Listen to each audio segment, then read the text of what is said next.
आज के इस गहरे जायजे में हम नॉर्वे की एक ऐसी जगह की बात करने वाले हैं जो किसी छुपे हुए खजाने से कम नहीं है। हाँ, एक ऐसी जगह जिसे वाकई एक हिडन जेम कहा जा सकता है। बिल्कुल, मेरा मतलब है जब भी नॉर्वे का जिक्र होता है तो जहन में फौरन वहाँ के फ्योर्ड्स और बर्फीली पहाड़ियाँ आती हैं। लेकिन आज हमारा ध्यान एक बहुत ही खास मकाम पर है। मानाफोसन आबशार। हाँ, मानाफोसन। और इस जायजे का मकसद सिर्फ इस जगह की खूबसूरती की तारीफ करना नहीं है। हमारा मिशन ये समझना है कि आखिर एक आबशार जो एक कोने में छुपा हुआ है, उसने वहाँ के लोगों के जिंदा रहने के तरीकों को कैसे बदला। और वहाँ ऐसी कौन सी बेपनाह ताकत छुपी है। सही बात है। और किस तरह इस गिरते पानी ने वहाँ की मशहूर लोक कहानियों को जन्म दिया।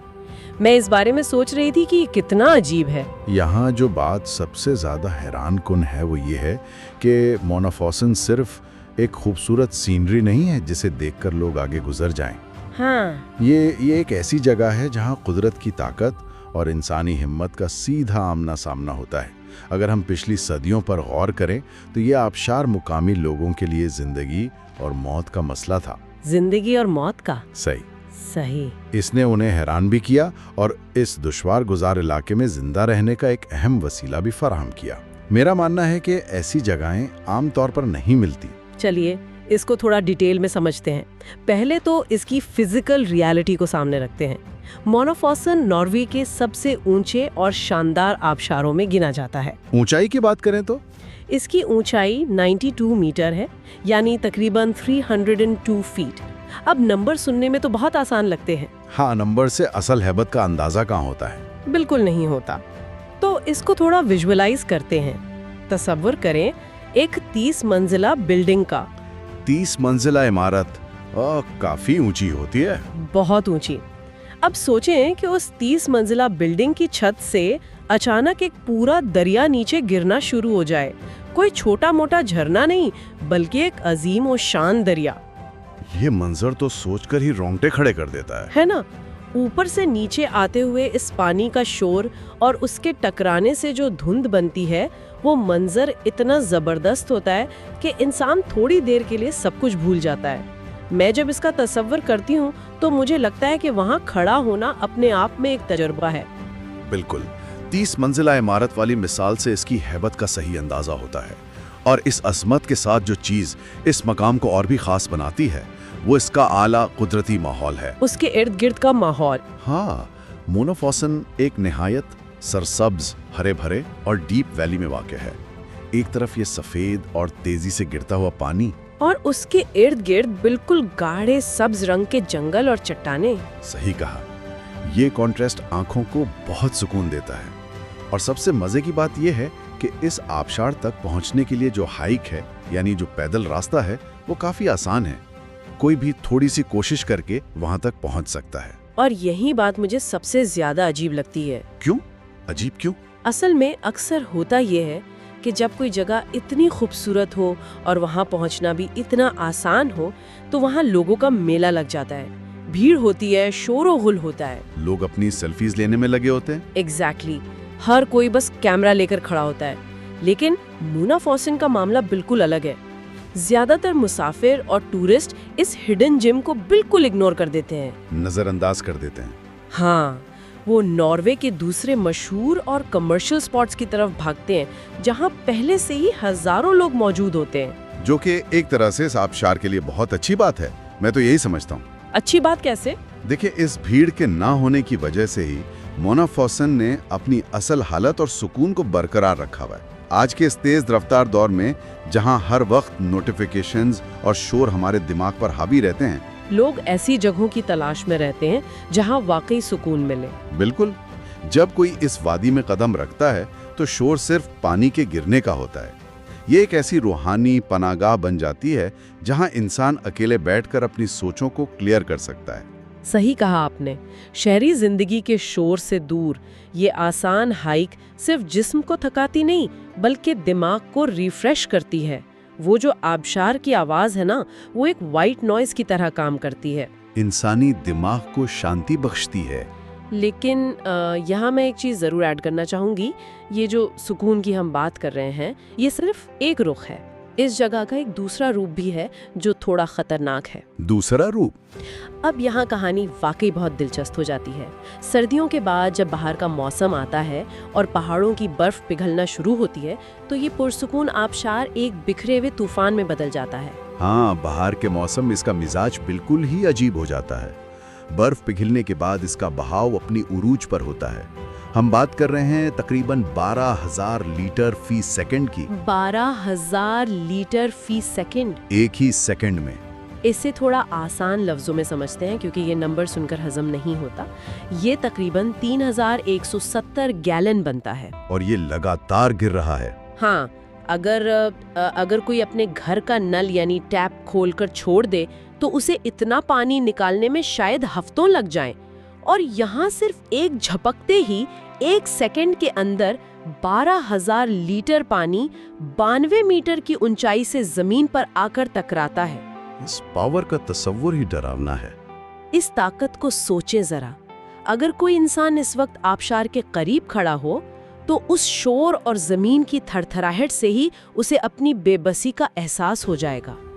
ये ताकत सच में डरावनी है। अगर हम इसे बड़े तनाजुर में देखें तो 19वीं सदी के आखिर में नॉर्वे के लोगों के लिए ये सिर्फ एक खूबसूरत या डरावना मंजर नहीं था। उनके पास आजकल जैसी सहूलियत नहीं थी। न बिजली थी, न आसान तवानाई के वसाइल। बिल्कुल। उन दिनों में ये गिरता हुआ पानी मुकामी आबादी के लिए जिंदा रहने का एक इंतहाई अहम तवानाई का जरिया था। ये पॉइंट वाकई दिमाग को हिला देने वाला है। मुझे हैरत होती है। किस बात पर? इस बात पर कि हमें लगता है कि आज हम बहुत एडवांस्ड हैं, लेकिन सोचें उन लोगों के बारे में। उन्होंने इस खतरनाक गिरते पानी को सिर्फ देखा नहीं, डर कर भागे नहीं, बल्कि उसे कंट्रोल करने की कोशिश की। और उन्होंने कामयाबी से किया भी। हाँ, उन्होंने इस 12,000 लीटर पानी को इब्तदाई मिल्स यानी चक्कियों और आरा मशीनों के लिए इस्तेमाल किया। अब मेरा सवाल ये है कि आखिर उन्होंने ये सब किया कैसे होगा? ये कोई आसान काम नहीं था। लॉजिस्टिकली ये एक नाइटमेयर था। पहाड़ी इलाके में लकड़ी और पत्थर की मदद से ऐसी चक्कियां बनाना जिन्हें पानी का ये शदीद बहाव चला सके, बड़ी हिम्मत का काम था। उन्होंने बराह रास्त उस 92 मीटर के ड्रॉप के नीचे मशीन नहीं लगाई, क्योंकि वहां तो सब कुछ तबाह हो जाता, बल्कि पानी के छोटे धारों और उसके तेज बहाव को बड़ी चालाकी से स्मार्टली चैनल किया। यानी उन्होंने पानी का रास्ता थोड़ा सा मोड़ा। सही पकड़ा। लकड़ी के बड़े बड़े वाटर व्हील्स बनाए गए जो पानी की इस बेहया ताकत से घूमते थे। इन मिल्स का मकसद अनाज पीसना और पहाड़ों से काटी गई लकड़ी को चीरकर इस काबिल बनाना था कि उससे घर और कश्तियां बनाई जा सकें। मैं उस दौर के एक आम आबादी वाले की जिंदगी का तस्वर कर रही थी। सर्दियों में पूरा इलाका बर्फ से ढका हुआ है, आबशार का पानी शायद जम जाता होगा। हाँ, सर्दी इतनी होती है वहाँ। तो काम रुका हुआ है। फिर बाहर आती है, बर्फ पिघलती है, अचानक से पूरे इलाके में गिरते पानी का शोर गूंज उठता है। ये उनके लिए एक अलार्म की तरह होता होगा, एक नेचुरल अलार्म बेल, कि भाई अब काम शुरू करने का वक्त आ गया है, लकड़ियां काटने और अनाज पीसने का वक्त। ये पानी उनके पूरे साल के शेड्यूल को डिक्टेट करता था। ये सदियों पहले की एक कच्ची मगर बेहतरीन इंजीनियरिंग थी। सही बात है। वो अपनी मलही से काम नहीं करते थे, बल्कि कुदरत की इस ताकत के मोहताज थे। जब पानी अपनी पूरी कुव्वत से आता था, तभी इनकी रोजी रोटी का पहिया चलता था। और इसमें रिस्क भी बहुत रहा होगा। बहुत ज्यादा रिस्क था। जरा सी गलती और पानी के इस बहिश बहाव में जान जा सकती थी। लेकिन उन लोगों ने डर के आगे झुकने के बजाय इस ताकत से कदम मिलाना सीखा। यही वजह है कि गेजेदाल के इस इलाके की सनाती तरक्की में इस आबशार का इतना बड़ा किरदार है। आज जब कोई वहाँ खड़ा होता है तो उसे सिर्फ पानी का शोर नहीं सुनना चाहिए, नहीं, बल्कि उस दौर के लोगों की मेहनत, उनकी हिम्मत और उन इब्तदाई मशीनों के चलने की आवाजें भी महसूस करनी चाहिए। वो एक पूरा दौर था जो इस पानी की ताकत से चलता था। वाकई उस वक्त ये किसी गांव की लाइफलाइन रही होगी। लेकिन देखने में ये आता है कि जहाँ कुदरत इतनी ताकतवर होती है, वहाँ इंसानी दिमाग सिर्फ इंजीनियरिंग तक महदूद नहीं रहता। बिल्कुल। इंसान अपने डर को और ऐसी जगहों के इसरार को समझने के लिए कहानियाँ बनाता है। तो इस सब का मतलब क्या है? मोनाफोसन सिर्फ तारीख और तवानाई का नमूना नहीं है, ये जेज़दाल इलाके की उस पुरस्रार और जादुई फिजा का हिस्सा है जिसे लफ्ज़ों में पूरी तरह बयान करना मुश्किल है। यहाँ आकर बात आती है सकाफत और लोक कहानियों की। ये हिस्सा वाकई कमाल का है। ये हिस्सा मेरी नज़र में सबसे ज़्यादा फैसिनेटिंग है।